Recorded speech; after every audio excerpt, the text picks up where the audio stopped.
ગાંધીનગરમાં આજે 80મા સ્વાતંત્ર્ય દિવસની ઉજવણી ઉત્સાહ અને રાષ્ટ્રભાવના સાથે કરવામાં આવી હતી.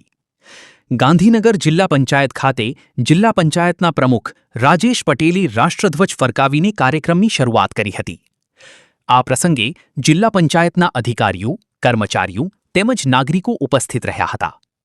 તિરંગો ફરકાવ્યા બાદ રાષ્ટ્રગાન સહિતના વિવિધ કાર્યક્રમો યોજાયા હતા. સમગ્ર કાર્યક્રમ દરમિયાન દેશભક્તિ અને રાષ્ટ્રભાવનાથી ભરપૂર માહોલ જોવા મળ્યો હતો. ગાંધીનગર જિલ્લામાં પણ વિવિધ સ્થળોએ સ્વાતંત્ર્ય દિવસની ધામધૂમથી ઉજવણી કરવામાં આવી રહી છે. શું કહે છે ગાંધીનગરનું ગ્રામ પંચાયત જિલ્લા પ્રમુખ રાજેશ પટેલ? આવું સાંભળીએ. પ્રથમ તો આપ સૌને ભારતના 80મા સ્વતંત્ર પર્વની હાર્દિક શુભકામનાઓ.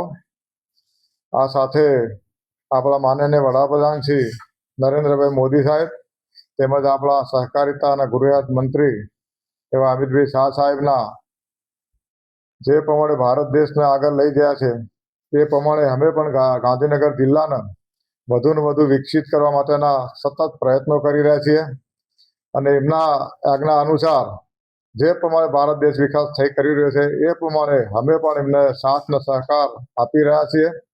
તેમજ અમારો ગાંધીનગર જિલ્લો શિક્ષિત થાય, ગાંધીનગર જિલ્લાની અંદર દરેક નાગરિકને તમામ સુવિધાઓથી સંપૂર્ણ રીતે પૂર્ણતા મળે અને તેમનું આરોગ્યથી લઈને તેમના તમામ જીવનના હકો જે ગાંધીનગર જિલ્લા દ્વારા પૂરા કરવામાં આવશે.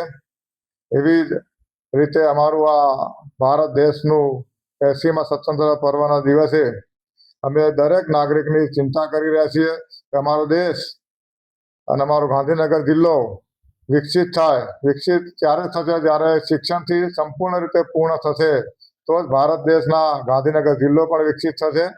તો આપ સર્વેને 80મા स्वतंत्रता દિવસે ફરી એકવાર હાર્दिक शुभकामनाओं. जय हिंद, जय भारत. ऐसे ही अन्य खबरों के लिए चैनल को सब्सक्राइब कीजिए. खबरों का नोटिफिकेशन पाने के लिए बेल आइकॉन को जरूर दबाएं.